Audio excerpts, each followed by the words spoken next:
A few weeks ago, I found myself at a Catholic retreat center in the hills of Southern California for a multi-faith clergy gathering. I arrived already stressed and daunted by the long day ahead of me. As soon as I got to the room where everyone was, I saw it, of course, as the perfect opportunity to catch up on all the emails I had been watching flood in all morning. Instead of talking to anyone or taking in the views, I was off to the races, firing off as many emails as I could before the program started. Making eye contact with no one in case they wanted to talk to me, and I definitely couldn't talk to anyone because I had to respond to all the emails. I was definitely doing this retreat right. Off to a great start. Eventually, I closed my computer and we started the day with a visit from someone who worked at the retreat center. She told us that the phone service and the Wi-Fi would be spotty, and that whenever anyone comes to complain about it, she tells them, maybe that is God telling you to power down, to be here instead. She could not have known that I had rushed to respond to 12 emails in the few minutes I'd had before we began, right? I did successfully, I'm happy to say, make it through the next 2 hours without looking at my phone, but I cannot say it was easy. God could not truly be telling us to power down. We were so ill-equipped for that. We had things to do. This was not a good time to have no Wi-Fi and no service. In fact, it was a terrible time. What were we supposed to do? Just sit there, walk through the labyrinth, and sit with the questions of our lives? Settle quietly on a bench underneath old trees and read a book? We needed the Wi-Fi, the phone service, the endless alerts and alarms and worries and fears and onslaught of news and phone calls and text messages and music and podcasts and emails and notifications. How else would we know we were alive in the world?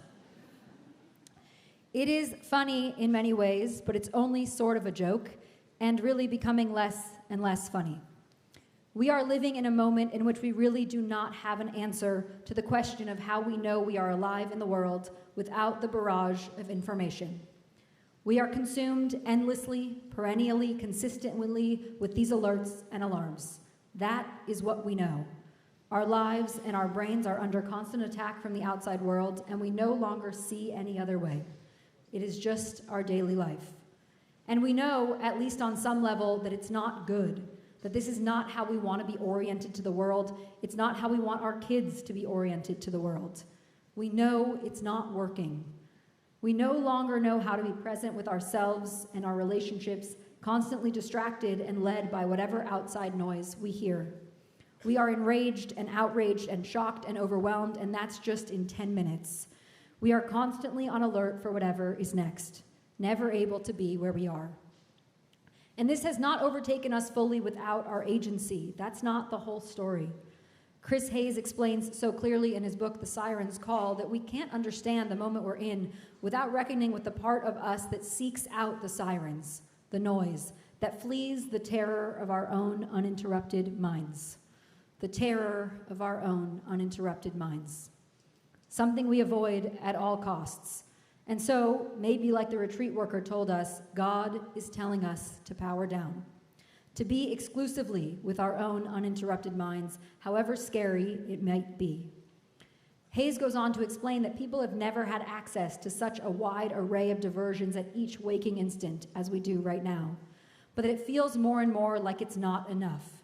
He says the more diversion available, the more diversion we need, and the more intolerable we find its absence. We need it. Even when we continue to complain and complain, we have backed ourselves into a corner with no way out. We cannot withstand a life without diversion.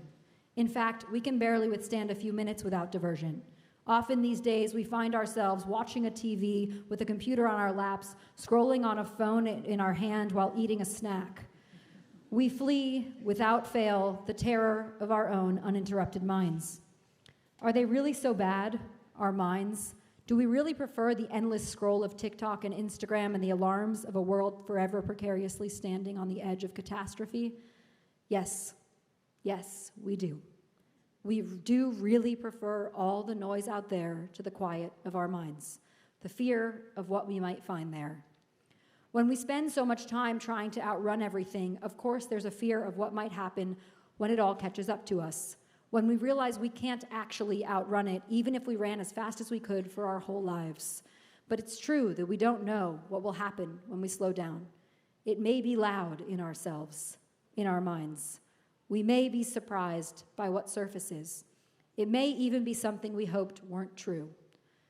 Maybe you'll hear clearly that you need to leave the job you've had for 2 decades, or that the relationship you're in isn't right for you, or that you're still carrying the same resentments toward your mother you thought you'd released, or that actually, after everything, you really do still want to have a baby. Maybe you'll learn something about how you want to be out in the world and realize you haven't been that person at all, that you don't like something about the person you've become.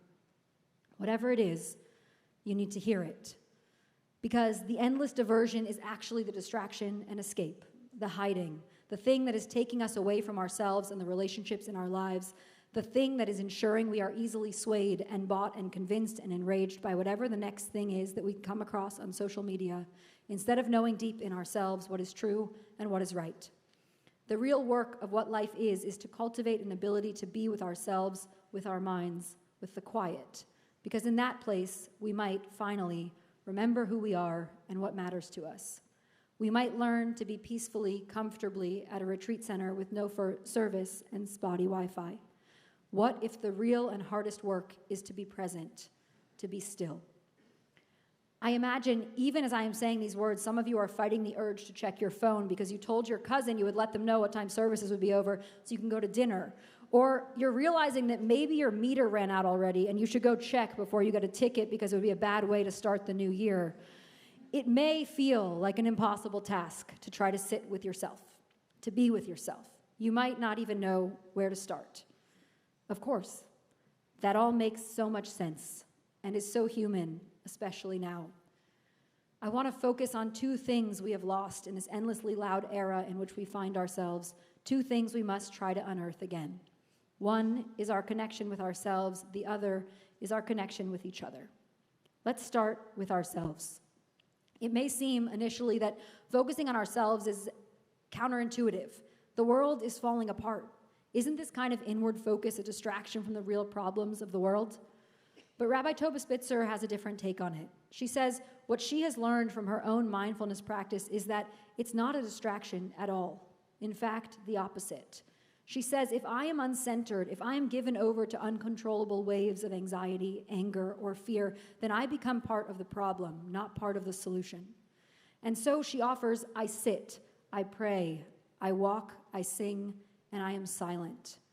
All in the service of seeing more clearly the world around me and discerning the wisest, most ethical course of action to take.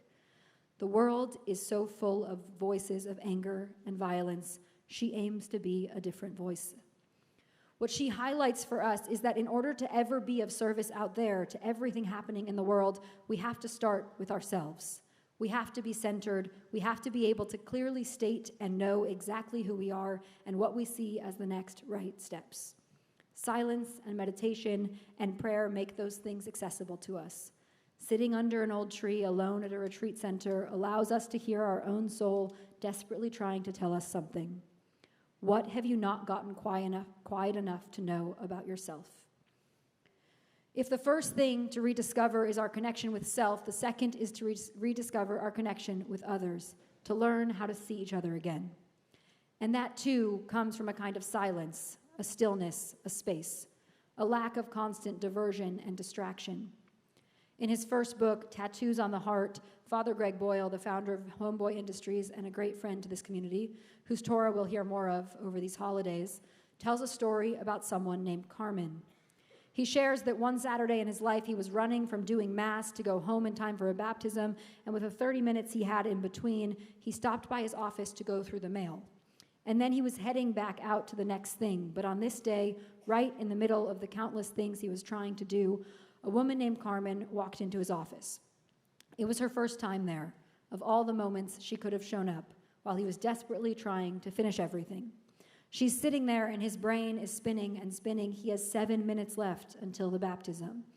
I need help, she launches in quickly. I've been to like 50 rehabs. I'm known all over, nationwide. She starts looking around the office. All Father Greg is thinking about is that he now only has 5 minutes before the baptism and the family is arriving. She starts rambling about her life and her heroin addiction, and then her speech slows way down. 4 minutes. And then she tilts her head back at the ceiling and she starts to cry. She, for the first time, looks at him, and then she says, "I am a disgrace." Suddenly, Father Greg writes, her shame meets mine. For when Carmen walked through the door, I had mistaken her for an interruption.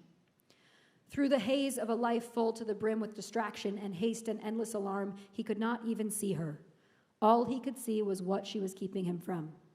It was only when she slowed down, when she looked him in the eye and bared her soul to him, that he finally saw what mattered in that moment, what he really needed, to be exactly where he was, to be with the person in front of him and nowhere else, to remember the divinity of the sacred connection between two people, to see each other and sit with the holiness of that moment. No phones, no next appointment, no news alerts, no text messages, just the moment he was in, the person in front of him. Two things we need to reinvest in: connection with self and connection with others. Two things critical to anything else we are able to do, critical to how we can show up in the world. I want to offer that tonight, here in this room, and for the next 10 days, we have a chance to try to do both of those things, to try to heal some of the alienation we feel from ourselves and from each other, to get quiet with ourselves and see what happens. We are going to get there through prayer. Rabbi Abraham Joshua Heschel says that prayer in its essence is to know how to stand still and dwell upon one word. This is the opposite of the horrors of the infinite scroll, the opposite of TV, computer, phone, and snack. This is stillness and one word. And though you will hear a lot of words over these days, maybe just choose one. Find a way to settle into one word. And I know some of you are not prayer people, and that's okay. You're welcome here no matter what or who brought you here or what you hope to experience. But prayer is critical to this. For the less prayer-inclined among us, Rabbi Reuven Hammer offers a different framing. He says that prayer, in its essence, is a way of sensitizing ourselves to the wonder of life and expressing gratitude. That's all. If you can be open to that over these days, then that is enough. That is sufficient reason for prayer. And these 10 days together, is not prayer as a temporary distraction. This is prayer as clarity. Stand still and be exactly where you are in yourself. To leave all the diversion and be with your own uninterrupted mind. Not to flee, but to settle in. To breathe deeper, to get more still. To let prayer and the holidays and services do their work by doing ours. Showing up to be. And then see what you might leave with 10 days from now. Clarity, insight, quiet, calm that you didn't come in here with tonight. As we enter into this most prayer-heavy time of our year, we need to look at the insight our rabbis have brought us for so many generations. Long before any of the distractions and noise of the modern world, they already understood how critical it was to get quiet, to focus, to settle. This ancient technology has accompanied us this long for a reason. It is very old wisdom that enables us to move away from the norms of this time, a countercultural invitation into stillness, something we've been trying to cultivate as Jews since Mishnaic times. In Mishnah Brachot, we are told, "Afilu hamelech shoel bishlomo lo yeshivenu, va'afilu nachash karuch al kevo lo yafsik." If you are standing in prayer, even if the king greets you, you should not respond to him. And even if a snake is wrapped around your heel, you should not interrupt your prayer. You should be so focused and so present exactly where you are that nothing else interrupts you. Nothing can. We can do this whole 10 days without intention or focus, going through the motions of being here, but that is not the point.